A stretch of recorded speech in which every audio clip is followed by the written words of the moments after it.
नित्यानामहं विष्णुः ज्योतिषां रविरंशुमान् मरीचिर्मरुतामस्मि नक्षत्राणाम् अहं शशि।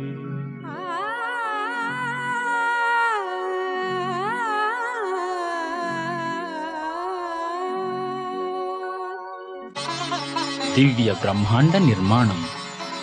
అందరం ఆకాశం వైపు ఆశ్చర్యంగా చూస్తాం. ఈ సుందర ప్రకృతిలో నానా రకాల వస్తువులు, చెట్లు, జంతువులు.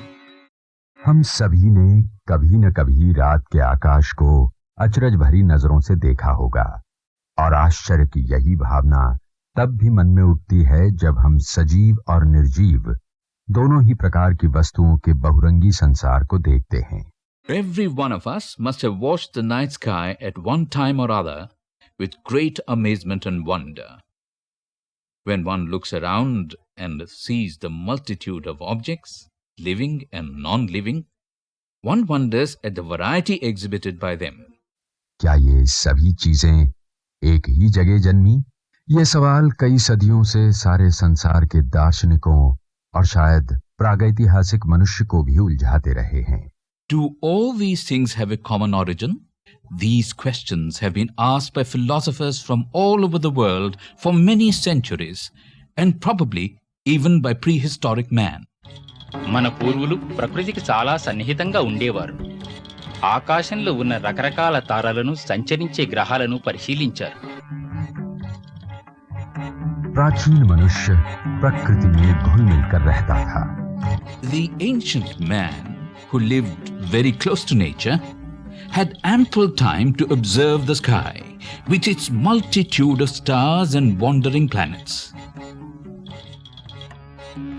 हम ये काफी विश्वास के साथ कह सकते हैं कि उसने आकाश में होती इन घटनाओं के साथ अपने आसपास होती घटनाओं का संबंध जोड़ने की जरूर कोशिश की होगी. We can be fairly certain that he must have tried to correlate things happening around him with those occurring in the sky.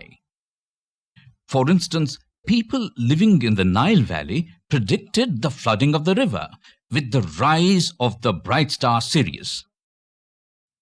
మన దేశంలో కూడా రోహిణీ కార్తెలో రోళ్లు బ్రద్దలయ్యే వేడి అని అంటారు.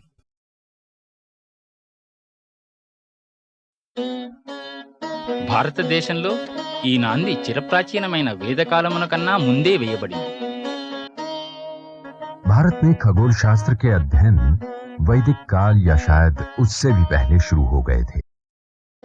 In India, astronomical study dates back to the Vedic period and even beyond. సకల శాస్త్ర పరిజ్ఞానములకు మూలం ఋగ్వేదం.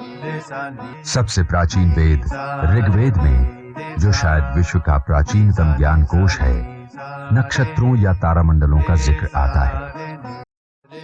Rig Veda, the oldest among Vedas, is probably the oldest of any work of knowledge in the world, refers to nakshatras or constellations. बाद में प्रख्यात खगोल शास्त्री वराह मिहिर के पंच सिद्धांतिका जैसे ज्योतिष शास्त्रीय ग्रंथों के द्वारा खगोल शास्त्र की जड़ें और गहरी और मजबूत हो गईं. It was through astrological works like Panchasiddhantika of the famous astronomer Varahamihira that astronomy took deep roots. నీలాకాశంలో అమావాస్య రాత్రి నాడు అంతరిక్షంలో చూస్తే దాదాపు 6000 నక్షత్రాలను చూడగలం. ఆ తారలన్నీ మందాకిని నక్షత్ర మండలంలోని ఒక భాగం. ఆ తారల కాంతిని ఆకాశగంగా అంటారు. సోలార్ సిస్టమ్ అంటే సూర్యమండలం ఆకాశగంగ యొక్క వలయాకారంగా ఉన్న భుజాలలో ఉంటుంది. पृथ्वी से 15 करोड़ किलोमीटर दूर सूर्य हमारा सबसे पास का तारा है. The sun is the nearest star to us and is the life-sustaining force on Earth. It is simply an average star among the 100 billion stars of our galaxy. The family of the sun consists of the planets Mercury, Budh, Venus, शुक्र,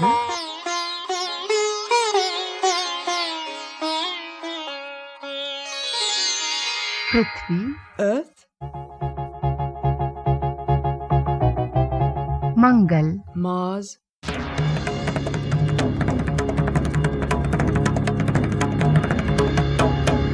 Jupiter, Brihaspati,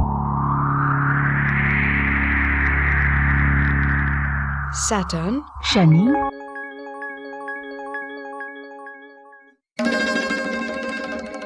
Uranus, and Neptune.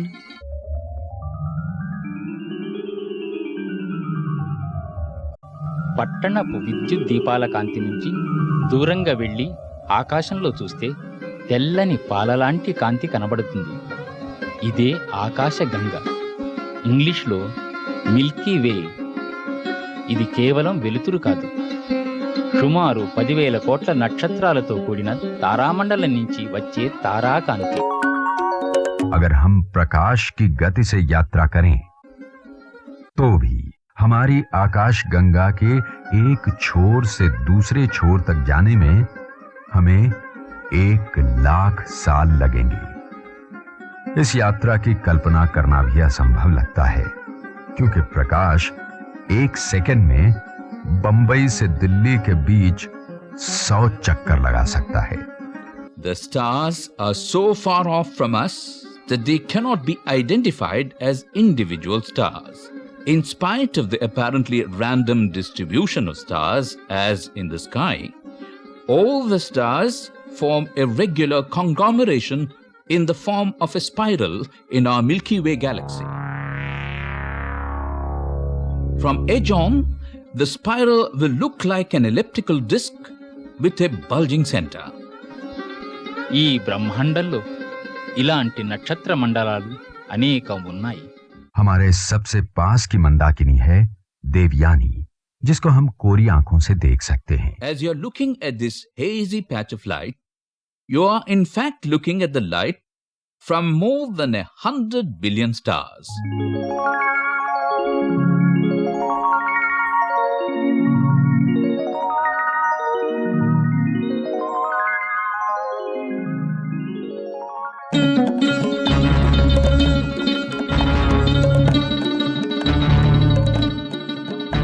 The light that you see today left the Andromeda Galaxy about 2.5 million years ago, when the ape-like ancestors of man were wandering in the jungles of Africa and Asia. దేవయానే కాక మరో 21 నక్షత్ర మండలాలు చుట్టూ పరిసరాల్లో ఉన్నాయి. ఇవి అన్నీ కలిసి ఒక పెద్ద నక్షత్ర మండల సమూహం అవుతుంది. देवयानी के साथ लगभग 20 और मंदाकिनियां मिलकर हमारे पड़ोस में बनाती हैं एक स्थानीय समूह, और ब्रह्मांड में हैं मंदाकिनियों के कई बड़े-बड़े समूह। The cluster of galaxies that we see is just one among many clusters, and these clusters form a supercluster, and so on, extending to the edge of the universe. కాంతి ఈ నక్షత్ర కూటాన్ని దాదాపు 100 కోటి సంవత్సరాల పూర్వం వదిలి నేడు భూమిని చేరింది. 1 अरब साल पहले जब इन मंदाकिनियों से प्रकाश रवाना हुआ था, तब पृथ्वी के सभी जीव समुद्रों में ही पनप रहे थे। Then there are galaxies in the universe so far off that when light left them, there was no Earth or even the sun. కాలగతిలో వెనక్కు వెళ్లి చూద్దాం. అది 1926వ సంవత్సరం నవంబర్ 23వ తేదీ వేకోజామున 4:30 శ్రీ భగవాన్ సత్యసాయి బాబా వారు పుట్టిన సమయం. పుణ్యభూమి పుట్టపర్తి నుంచి ఆకాశం ఎలా ఉందో చూద్దాం. आइए अब हम काल चक्र में पीछे की ओर चलें। 23 नवंबर 1926 सुबह 4:30 बजे की प्रभात बेला में जब सत्य साई बाबा का जन्म हुआ था। Take a look at the night sky over Puttaparthi on the 23rd of November 1926 at 4:30 a.m. when Satya Sai Baba was born.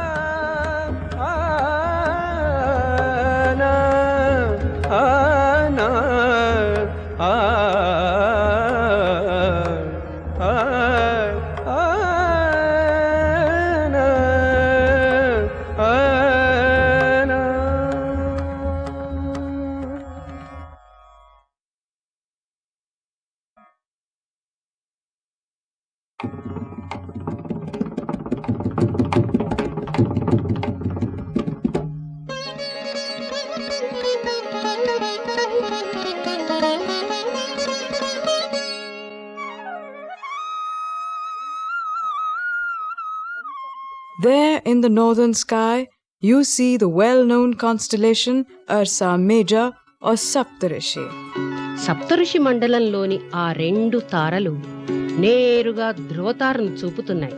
थोड़ा पश्चिम की ओर है ययाति और वहां नीचे की तरफ है शीत ऋतु के आकाश का सबसे मनभावन तारामंडल मृग.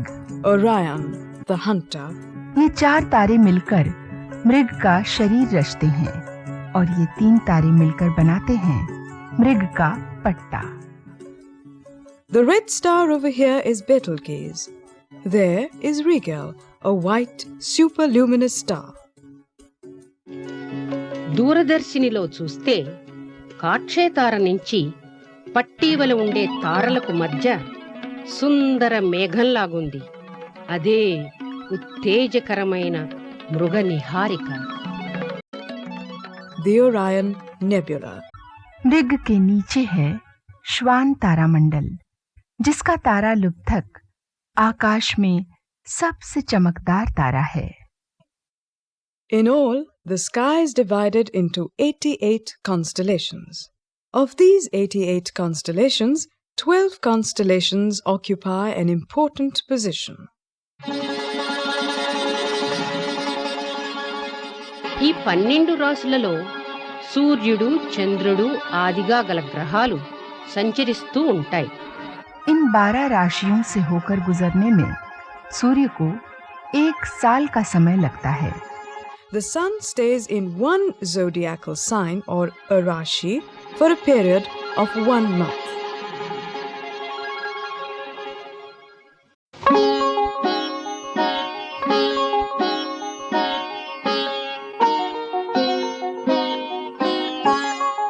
लेकिन चंद्रमा इन सभी राशियों की अपनी यात्रा सिर्फ 27 दिनों में पूरी कर लेता है, जो कि एक चंद्रमाह कहलाता है. Which is 1 lunar month. Your so-called birth star is the star closest to the moon at the time of your birth. పుట్టినరోజు చంద్రుడు ఏ తారకు దగ్గరగా ఉన్నాడో అదే మన జన్మతార. आपकी जन्म पत्री में जो जन्म नक्षत्र आपके हवाले किया जाता है, वो आपके जन्म के समय चंद्रमा के सबसे पास का नक्षत्र होता है. వెన్నెల రాజు చంద్రుడు పూర్ణమి రోజు ఏ తారతో ఉంటే ఆ నెల ఆ తార పేరవుతుంది. हर पूर्णिमा के दिन चंद्रमा जिस नक्षत्र के पास होता है, उसी के नाम पर उस माह का नाम रखा जाता है. Once every full moon day, the moon is close to that nakshatra, after which that month is named. రాశి చక్రంలో మేషం మొదటి రాశి. ఇందులో అశ్విని, భరణి నక్షత్రాలు ఉంటాయి. वृषभ अधिक साफ दिखाई देने वाली राशि है, जिसमें है नक्षत्र कृत्तिका और Rohini. A bright red star, also called Aldebaran. The third constellation is Gemini with its bright stars Castor and Pollux. मिथुन के बाद है कर्क,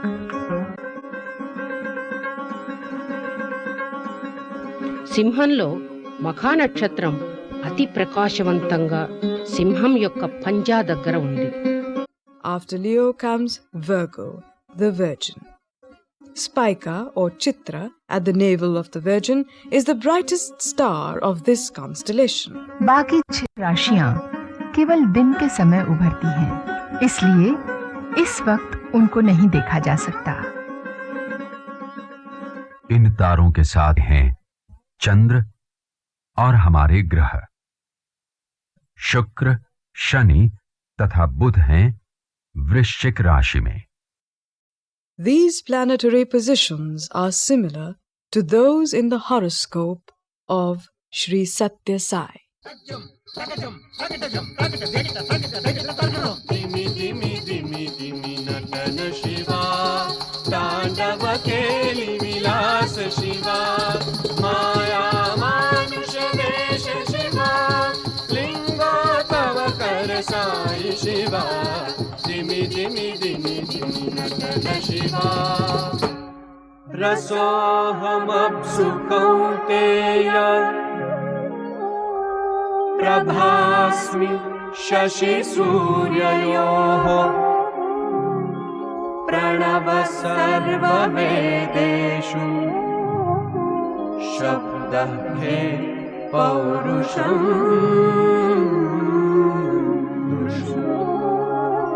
రాత్రి ఆకాశం వంక చూస్తుంటే ఎన్నో ఆధ్యాత్మిక అనుభూతులు వస్తాయి. रात के आकाश को देखते समय मन में आध्यात्मिक भावनाएं उठने लगती हैं. Observation of the night sky gives rise to a spiritual feeling. ఈ ప్రపంచం పుట్టింది మొదలు మానవునికి తారలకు చాలా సన్నిహిత సంబంధం ఉంది. तारों और हम मनुष्यों के बीच एक निकट का रिश्ता है, उतना ही पुराना जितना कि स्वयं ब्रह्मांड. There is a very intimate connection between the stars and us human beings, which goes back to the beginning of the universe. నక్షత్రాలు మనుషుల్లాగా పుడతాయి, గిట్టుతాయి. जिन तारों को हम आज देख रहे हैं वे भी मनुष्य की तरह ही हैं. जन्म, गौरवपूर्ण यौवन और मृत्यु के चक्र में बंधे हुए. They have their time of birth, peaks of glory and hour of death. కొన్ని నక్షత్రాలు ఏకాకులుగాను కొన్ని సహచరులతోనూ ఉంటాయి. कुछ चमकते दमकते हैं, कुछ धुंधले से टिमटिमाते हैं. There are dwarfs and there are giants. Some are red, some yellow, and some even blue. Some die very young. కొన్ని కొద్ది కాలంలో రాలిపోయేవి, మరి కొన్ని శతకోటి సంవత్సరాలైనా నిలిచేవి. ऐसा विश्वास है कि ब्रह्मांड का हर पदार्थ जो आज अस्तित्व में है, आप, हम, तारे और मंदाकिनियां, सब के सब कोई 15 अरब साल पहले एक विशाल अग्निपुंज के रूप में शुरू हुआ था. The song of creation in Rig Veda comes very close to the origin of the universe, according to modern cosmology. ना सदासीन्नो सदासीत् तदानीं नासीद्रजो नो व्योमा परो यत् किमावरीह. Non-being then existed not, nor being. There was no air, no heaven. చరాచరములు లేవు, గాలి లేదు, స్వర్గము లేదు, చావు బ్రతుకులు లేవు, పగలు లేదు, రాత్రి లేదు. उसके पार नहीं था कुछ. अस्पष्ट और निराकार था ये ब्रह्मांड. एक खाली स्थान जो अंधियारे विराट में छिपा हुआ था, ऊष्मा की शक्ति से प्राणवान हुआ. Desire then at the first arose within it, desire which was the earliest seed of spirit. आकांक्षा जो जीव भावना का सबसे प्रथम बीज थी. ఇది ఆ దివ్యాత్మ యొక్క మొదటి వాంఛా బీజం అని మహర్షులు ఆత్మ పరిశోధన చేసి సంపాదించిన జ్ఞానంతో జీవాత్మ పరమాత్మకు గల సంబంధం తెలుసుకున్నారు. अदस्विदासी धूपरिस्विदासीत् रेतोधा आसन् महिमान आसन् स्वधा अवस्थात् प्रयति परस्तात्.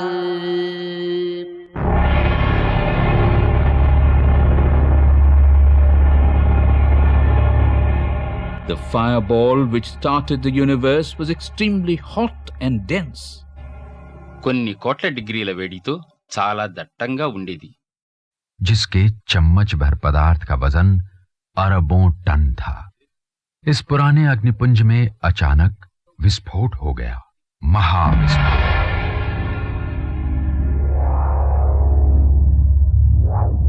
पदार्थ फैलने लगा. ఈ చిన్న ముక్కలు పెద్దవవుతూ చల్లబడటం ప్రారంభించాయి.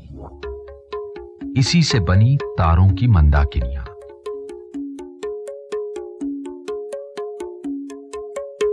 The Milky Way galaxy was formed some 10 billion years ago. ఈ ఆకాశగంగ 1000 కోట్ల సంవత్సరాల పూర్వం ఏర్పడింది. हमारा सूर्य थोड़ा युवा है. आकाशगंगा में तैरती गैस और धूल के एक विशाल बादल से कोई 5 अरब साल पहले बना. The Earth and the other planets are byproducts of the formation of the sun, formed at the same time. మానవునికి బుద్ధి కుశలత కలగడానికి సుమారు 1500 కోట్ల సంవత్సరాలు పట్టింది. We find it has taken the universe some 15 billion years to evolve the thinking man on Earth. और मनुष्य ने अपने अस्तित्व की छोटी सी अवधि में बहुत कुछ पाया है. उसकी उपलब्धियां बहुत बड़ी हैं, खास तौर से इस सदी में. He has conquered the whole of the earth. హిమాలయాల్లోని ఎవరెస్ట్ శిఖరం నుంచి సముద్ర గర్భం దాకా భూమిపై పరిశోధనలు జరుపుతున్నారు. మంచుమయమైన అంటార్క్టికా, ఆర్కిటిక్ ప్రదేశాల్లో విజ్ఞాన శాస్త్ర పరిశోధనశాలలు నిర్మించారు. ఎడారులలో పంటలు పండిస్తున్నారు. చంద్రమండలంలో నడిచారు.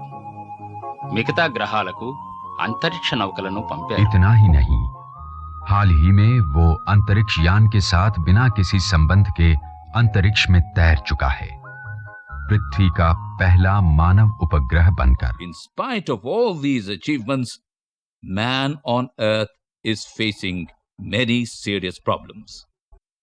The world is on the threshold of yet another major war, the nuclear war.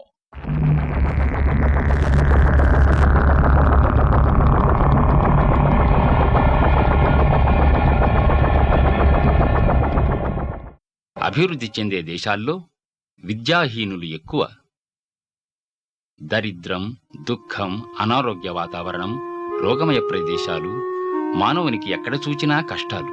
जहां बीमारियों का साम्राज्य रहता है, अंतर्राष्ट्रीय हमलों और झगड़ों से तो दुनिया टूट ही रही है.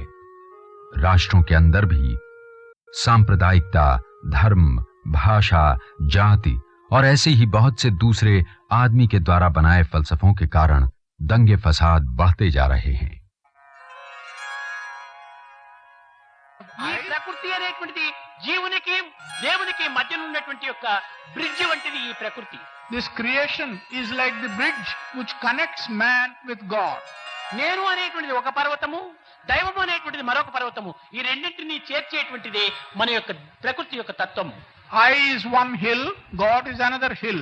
The bridge between these two is the aspect of creation. కనుక इस अराजकता के बीच, हिंसा और घृणा की भावनाओं के बीच प्रेम और स्नेह, मैत्री और सद्भाव की एक आवाज गूंज रही है. सत्य साईं बाबा की दैवी परामर्श जो इस पृथ्वी को जीने के लिए एक बेहतर स्थान बनाएगा.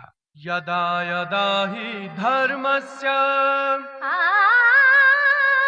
ग्लानिर्भवति भारत अभ्युत्थानमधर्मस्य तदात्मानं सृजाम्यहम्. ఎప్పుడు ధర్మం క్షీణిస్తుందో అప్పుడు ధర్మోద్ధరణకై పరమేశ్వరుడు భూమిపై అవతరిస్తాడు అని శ్రీకృష్ణులు చెప్పారు. మరో అవతారం సంకల్పంలో ఉంది. Another such advent was already in the cosmic plan. This assurance has given us Satya Sai Avatar, whose glory we are witnessing today.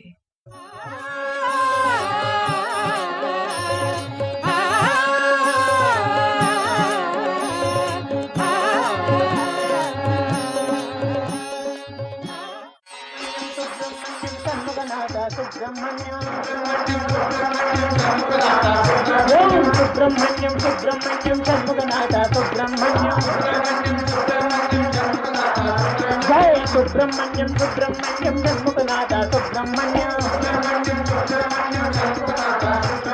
Subrahmanyam Subrahmanyam Shanmukhanath Subrahmanyam Shiv Shiv Shiv Shiv Subrahmanyam हर हर हर हर सुब्रह्मण्यम सुब्रह्मण्यम हर हर शिव शिव सुब्रह्मण्यम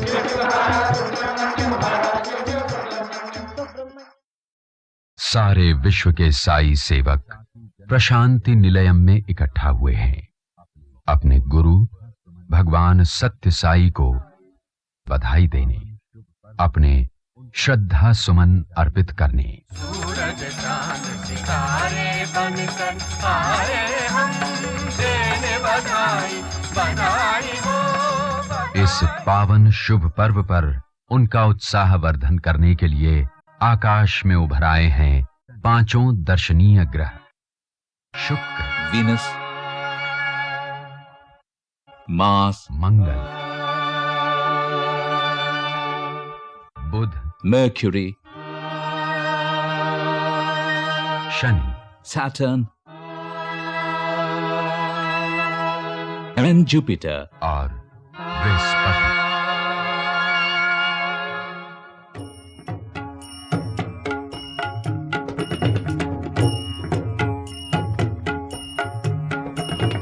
नाम रूप रहिता अखिलांडेश्वरा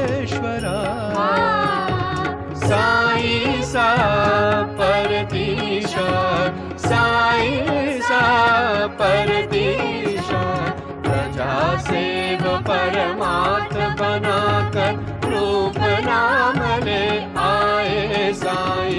दुनिया के सब भक्त तुम्हारे आंगन में गुण गाते आए प्रभु हमें अपनाओ उद्धार करो पार करो साई सा परतीशा साई सा परतीशा साई सा परतीशा।